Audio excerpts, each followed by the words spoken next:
Halo teman-teman. Mari kita lihat film kriminal Prancis, Un Prophète. Di awal film, Malik umur 19 tahun di penjara karena menyamar sebagai polisi. Menunggu hukuman 6 tahun.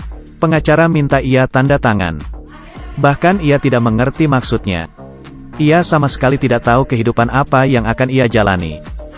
Setelah pengacara pergi, Malik memasukkan $50 ke dalam sepatunya. Saat mobil polisi berjalan, ia melihat dunia luar. Lihat kehidupan orang berbeda, dan kebebasannya akan berakhir. Di ruang interogasi, ia membuka baju dan mengeluarkan leher. Atas permintaan petugas penjara, ada beberapa barang yang tidak boleh dibawa ke dalam. Lebih sedihnya, petugas menemukan $50 di dalam sepatu. Uangnya akan disita, dan akan dikembalikan setelah ia bebas. Sama dengan tahanan lain. Di dalam penjara ia bekerja menjahit baju. Selesai bekerja, ia berjalan di lapangan basket. Ada tahanan lain datang, meminta menukar sepatunya dengan sendal jepit. Saat ia menolak, ia dihajar dan sepatunya diambil. Ia bangun untuk balas dendam. Tapi ia lagi-lagi dihajar. Esok harinya, saat sedang mandi, kamar sebelah Xiaolei bertanya apa ingin ganja. Ia ingin coba tapi Xiaolei bilang harus bergulat dengannya. Lalu ia menolak Xiaolei. Kembali ke kerjaannya, ia melanjutkan membuat pakaian. Tapi yang ia tidak tahu, identitas campuran Arab dan Korsikanya menarik perhatian Caesar.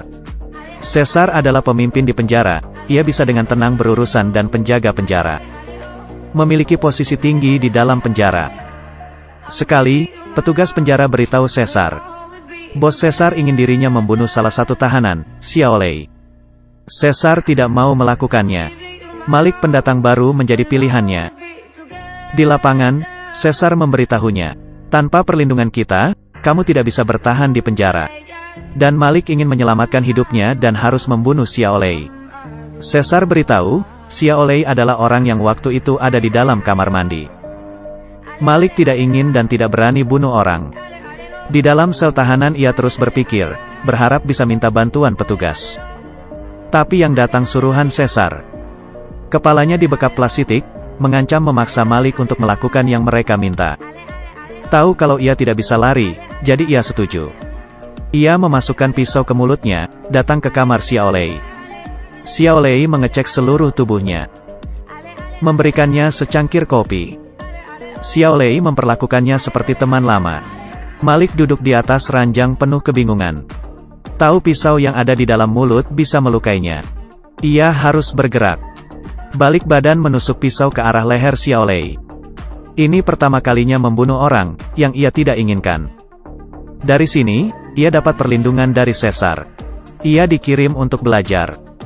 Setahun kemudian, ia menjadi anggota. Tapi hanya sebagai pelayan tuang minuman. Memandang rendah keturunan Arab dan mencibirnya. Ia terobsesi dengan belajar, sampai bertemu dengan Xiaohei. Xiaohei mengajar ia bahasa Korsika, merokok dan bersembunyi di kamar gelap. Keduanya membangun rasa pertemanan.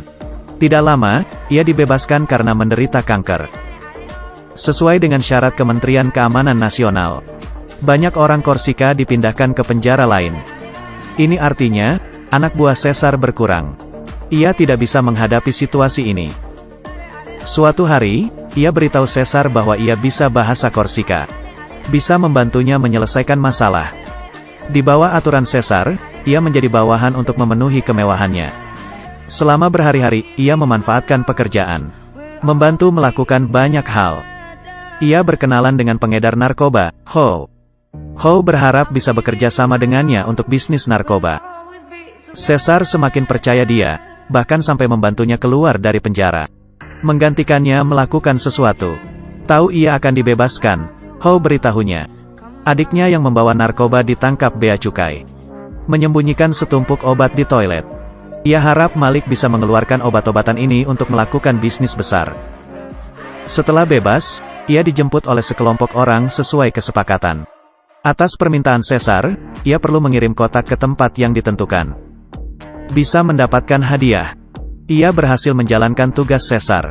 Pada saat yang sama, juga bertemu dengan Ho. Lalu, ia bertemu Xiaohei, ingin merencanakan perdagangan narkoba dengannya. Hanya tinggal sehari, ia harus kembali ke penjara. Membiarkan Xiao Hei menjalankan bisnis narkoba di luar. Ia mulai bekerja sama dengan Ho, memiliki jaringan narkoba sendiri. Setelah ada uang, ia membeli DVD ke dalam. Pertahankan kecerdasan interaktif dengan dunia luar. Saat ini Caesar bukan lagi pemimpin tahanan terbesar di penjara. Faksi Arab menjadi kekuatan baru. Saat yang sama, kekuatan di luar penjaranya juga meningkat. Mereka mengirim informasi ke Malik. Sekali, saat Xiao Hei sedang mengantar barang, diserang oleh orang Mesir dan mengambil semua barangnya. Demi mendapat kabar baik, Malik menyuruh orang untuk memukul orang Mesir. Menyuruh anak buahnya menculik ibu orang Mesir. Berita ini tersebar sampai ke telinga Caesar. Caesar marah dan mengancamnya pakai sendok ke arah mata. Kalau tidak melakukannya dengan baik, tidak akan ada kesempatan keluar. Karena ini, ia jadi kesal ke Caesar. Ia tidak bertindak gegabah karena ia belum mampu menjatuhkannya. Karena Caesar masih memimpin di periode musim semi dan gugur. Periode musim semi dan gugur. Ia meminta Xiao Hei untuk menyerahkan sejumlah uang ke masjid. Dengan cara ini, ia mendapat dukungan dari orang Arab.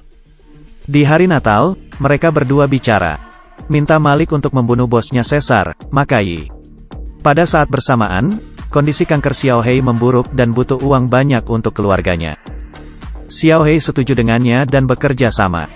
Membuat Caesar dan Makai saling bermusuhan. Ia dibebaskan bersyarat lagi, bersama Xiao Hei.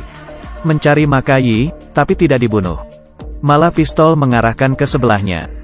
Ia beritahu Makai, Caesar yang ingin membunuhnya, jika ingin balas dendam, cari sendiri. Malam terakhir, ia di rumah menginap di rumah Xiao Hei. Ia pun kembali ke dalam sel tahanannya. Di saat ini, Makai ingin membalas dendam Caesar. Penjaga dan anak buah Caesar satu demi satu dibunuh. Siang itu, Caesar duduk berjemur di lapangan. Saat melihat Malik yang dikeluarkan. Malik disambut orang-orang Arab ke lapangan. Seperti biasa, Caesar memerintahkan Malik untuk datang. Tapi ia lupa, Malik yang sekarang sudah berbeda. Caesar dipukul oleh anak buah Malik. Di tengah, ia dengan kesakitan berdiri. Ia kembali ke tempat duduk awalnya, terlihat sudah menjadi orang berumur. Tidak lama, ia bebas hukuman. Petugas mengembalikan $50 yang dibawa 6 tahun lalu. $50 hanya 50, tapi ia sudah melewati badai. Keluar dari penjara, ia melihat adik laki-lakinya. Ia menemui istri Xiao Hei, dan tersenyum. Cerita film sampai di sini, kisah pertumbuhan seorang gangster. Ini juga tragedi cerita, setiap orang punya takdir. Terjebak dalam masyarakat, berjalan ke masa depan sendiri. Apakah Malik yang sudah bebas dari penjara akan bebas, atau masuk ke kandang lain? Tidak ada yang tahu. Cerita kali ini sampai di sini. Jangan lupa untuk klik tombol suka dan ikuti. Terima kasih waktunya, sampai ketemu lagi.